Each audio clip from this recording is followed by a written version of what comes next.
What's up, YouTube? Speedmaster24 here with another YouTube video. Now, I got this genius idea. There's this fanfiction website, and I thought, well, why not just read them for YouTube on YouTube? And if there's one that the creator wants me to take down, just let me know and I'll take it down. It's as simple as that. So, now, I'm going to be... So I'm not sure what I'll read first. And I was looking around, but I don't know. So first off, if anyone has any recommendation, anything they want me to read for them, I will read it. Doesn't matter what it is, where it is, I will read it. And if I can't for some reason... Well, it's a damn good reason, I promise you. It doesn't matter if it's explicit or not, since I'll just mark it as 18 plus and whatnot, and it's fine, but yeah. So, let's see. I don't know, I saw a good Undertale one. I'm a huge Undertale fan, so it feels like a good place to start. This one, where it just appears to be like the story of Undertale itself. So, let's do it. Oh, right, I should probably mention.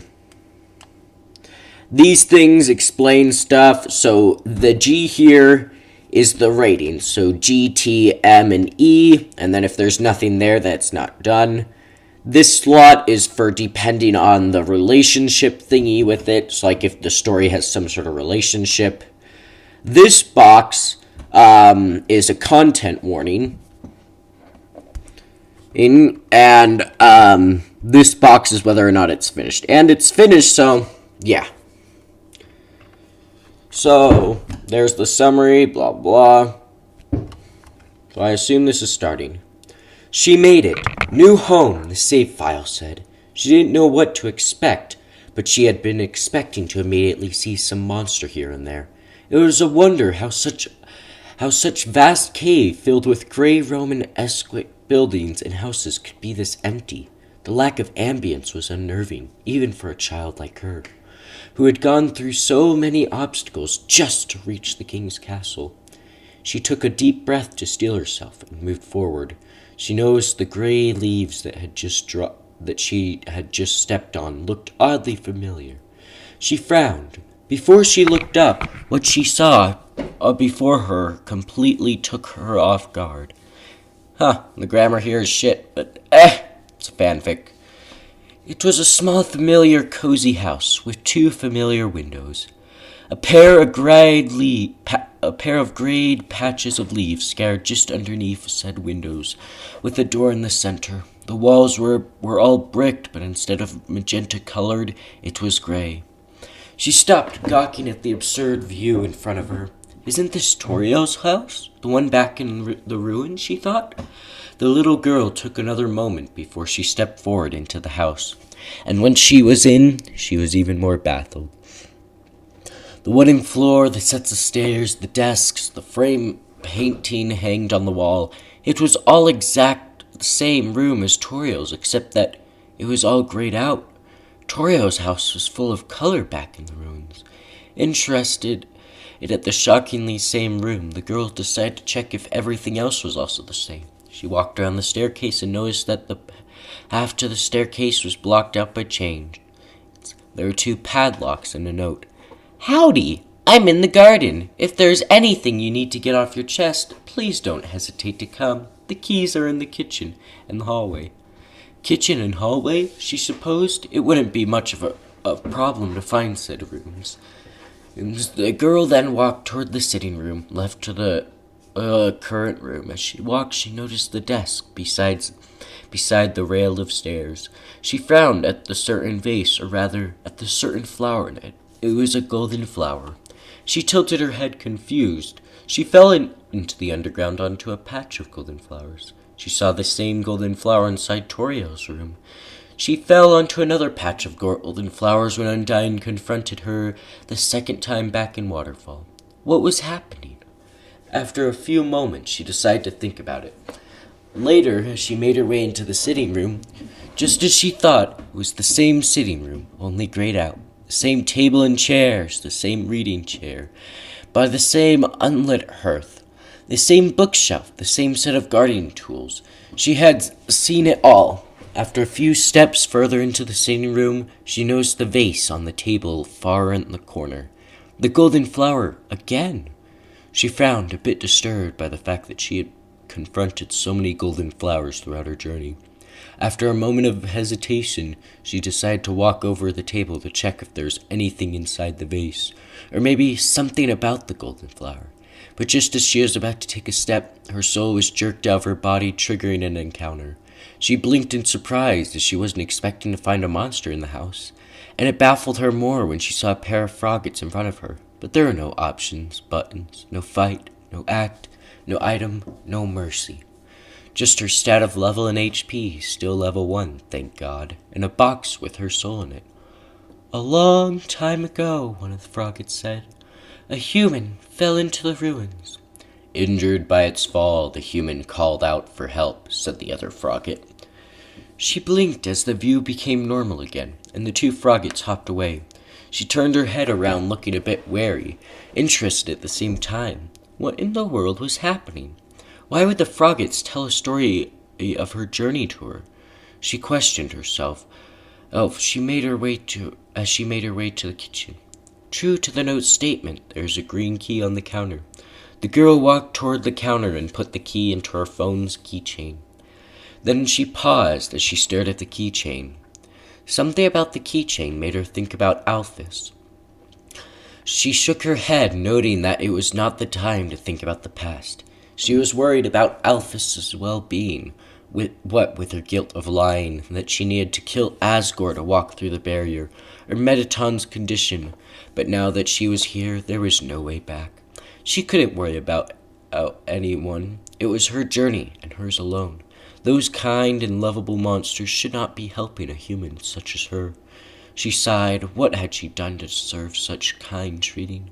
She then moved on back to the task at hand. She decided to check, see if everything was really same. She checked the fridge. The fridge is full of unopened containers of snails. Containers of snails? She let out a laugh. Toriel did say that she would bake a snail pie. Closing the fridge, she spied another note on the counter besides where the key had been. She didn't notice it before. "Howdy. Help yourself to anything you want." The king must be what the monsters told her. Kind, happy-go-lucky. Fuzzy pushover. A total Winnie. Even Gerson referred to King as Fluffy Buns. But despite it all, she couldn't help but dreading her first encounter with the king. She sighed as she stepped out of the kitchen into the sitting room. She walked across the room before the same thing happened again. Her soul was jerked out of her body. Another encounter. It was a pair of Whimsums this time. "Azrael, the king's son, heard the human's call," said the first Whimsum. He brought the human back to the castle," the other Whimsum finished. The encounter ended just like that. Sorry if I'm not good with the voices. I can do a hi or low, but I'm not good with in-between sort of thing. Like, I can do a girl's voice, but this is the best I can do. Azrael, who was that? The king's son? The prince? She never heard there was a prince before, but now that she thought about it, she presumed it wasn't her story that the monsters had just told her. Could be a previous humans that fell before her, as she had been inking articles of clothing and accessories that had been abandoned. Taking a mental note of this information, she strode out of the sitting room towards the hallway east of the staircase room. The same hallway, and again, it was all grayed out. The girl took the first door she saw and stepped in.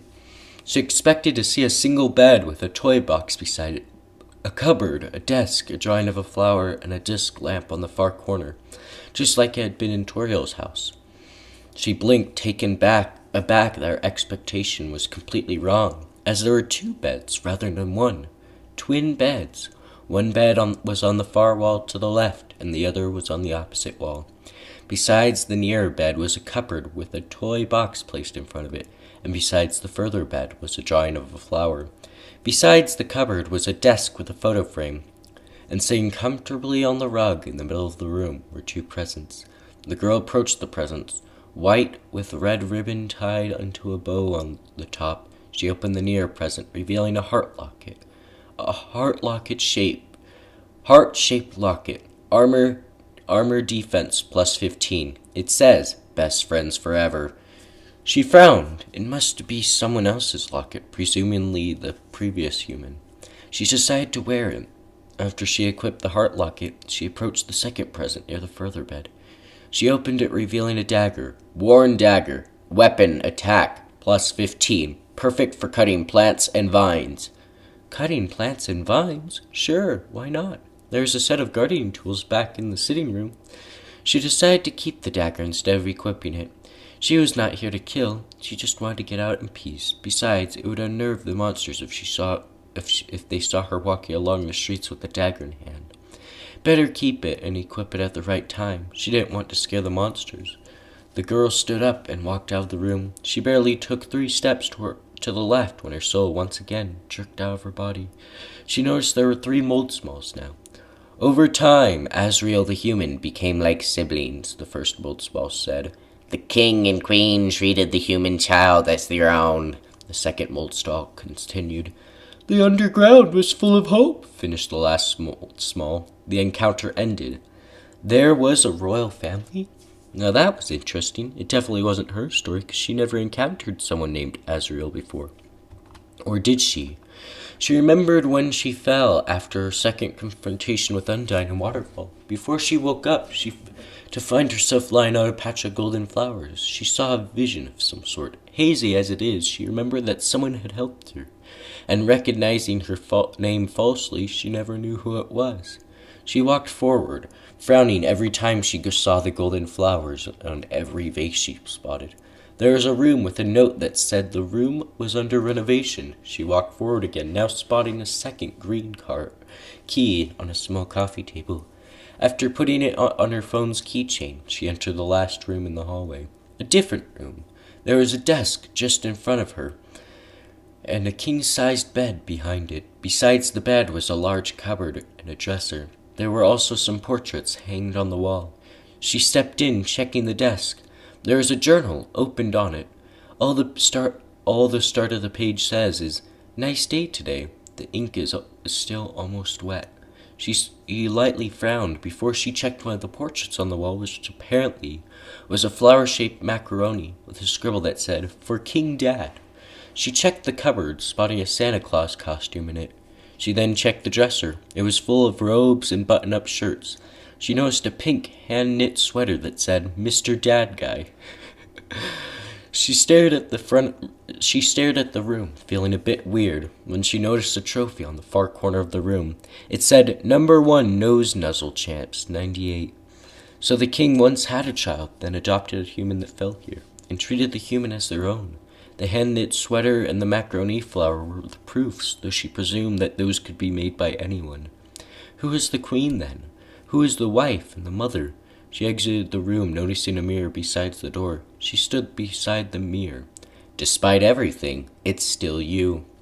Lightly healed bruises and cuts all over her face, arms, and legs. Despite everything that had happened, despite every obstacles that had been thrown in her way, despite the ups and downs that had happened through her entire journey just to reach for the barrier, it was still her and her alone. No one could change that.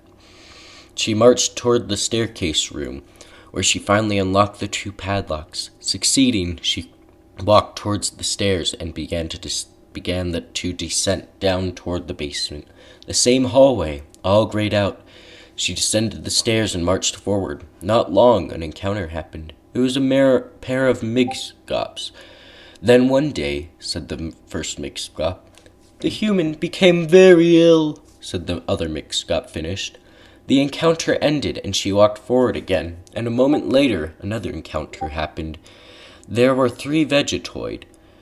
The sick human had only one request. The first Vegetoid holder, "To see the golden flowers from their village," the second Vegetoid continued. "But there was nothing we could do," the last Vegetoid finished slowly. The encounter ended. The girl, determined to know what happened, strode forward. The rest of her journey throughout New Home was full of the same encounters, the monsters each retelling tragedy that had fallen upon the royal family years ago. "The next day," a Luke's murmured. "The next day," another Luke's murmured. The first Luke's didn't say anything, so the second Luke's finished with such hopelessness that filled its eye. "The human died." Another encounter. "Azrael, racked with grief, absorbed the human soul," told a snowdrake. "He transformed into a being with incredible power," their fellow finished. Another encounter this time. She was outside where she could see the tall Romanesque buildings in the distance. With the human soul, Azrael crossed the barrier, and Icecap said.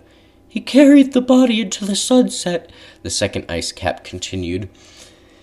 "You'd back to the village of the humans," the last Icecap finished. Another encounter. Azrael reached the center building. Azrael reached the center of the village, Oshua said. There he found a bed of golden flowers, another Ritz fellow continued. He carried the human onto it, finished the last Washa. Another encounter. Suddenly, screams rang out. One of the three Shirens, possible friends, murmured. "The villagers saw Azrael holding the human body," said the other. "They thought that he had killed the child," finished the last one. Another encounter. "The humans attacked it with everything they had," said one of the three dummies. "He was struck with blow after blow," the second dummy continued. "Azrael had the power to destroy them all," the last dummy finished. Another encounter. "But," Night started. "Azrael did not fight back," said Magic. "Clutching the human," Night continued. "Azrael smiled and walked away," Magic finished. Another encounter. Three final froggets showed up. "Wounded, Azrael stumbled home," the first said. "He entered the castle and collapsed," the second continued. "His dust spread across the garden," the last finished. Another encounter. Three Whimsalots appeared. "The kingdom fell into despair," said the first solemnly. "The king and queen had lost 2 children in one night," continued the second. "The humans had taken everything from us," the last finished. Another encounter. 3 Aximists popped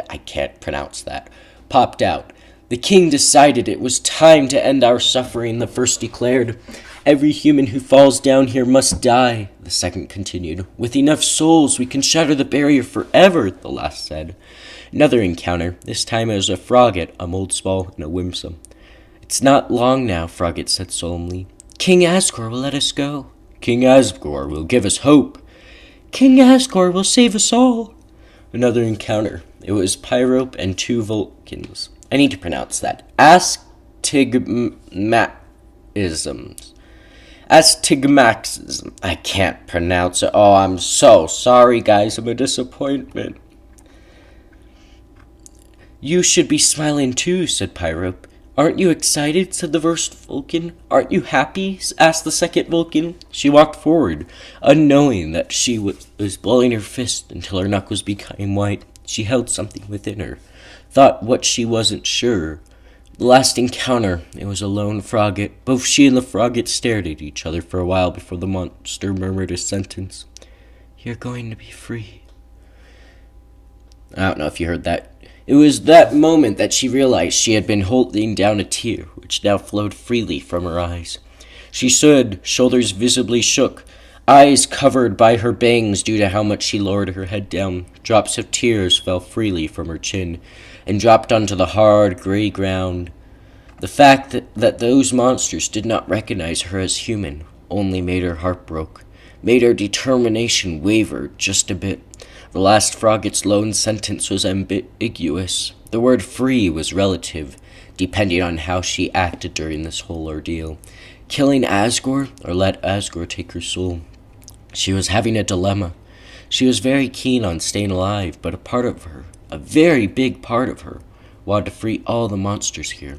Was there a way to do these things, staying alive and breaking down the barrier to free the monsters? King Asgore already had 6 souls stored with him. If only she could just ask him to let her help. Breaking down the barrier might not be as bad. Maybe she could use her soul and the other souls to shatter it down. Maybe she could still be alive. Would it work? Or would it need a bodiless soul instead? Either way, she wouldn't know if she only stood out here. She took a deep breath, calming herself. When she was calm, she tentatively moved her leg, walking forward. She met with 2 doors, an elevator door and another door that led to who knows where. She took the second door, or she was inside, and was met with a long and huge corridor. The floor was tiled, and the corridor was well lit with golden light, seemingly coming in from a row of stained glass windows with the Delta Room emblem on them. There was a save point in front of her, hidden in the shades of the wall, yet sparkling like a star that she used to seeing on the surface. She approached it and touched it. "Last corridor," the save file said. The girl took another deep breath. She didn't know if she was ready or not, but nevertheless, she was filled with determination. Well, that's the end of that. There's a little notes section right here if you want to pause and read that. I don't care. That's just the published thing. Well, that was fun. I like that. So, and then here's another notes. My first published Undertale, blah, blah, blah, and the monster she is not female, she is genderless. But I'll allow it, since it's a fan fiction. Who are now retelling the untold story of the royal family. Enjoy. So, I like that. That was fun to read and whatnot. I hope you liked it, and, well, that's it for this video, guys. Like, subscribe, I don't care. I'm not going to say it. Just, if you have a recommendation, let me know and post it in the comment section, and I will read it. Doesn't matter if it's too explicit, if it's gross, doesn't matter what it is. It can be anything. I won't judge. I won't say that if you don't want me to say that it was you who recommended it, that's fine. I won't. I'll only say that you recommended it if you want me to.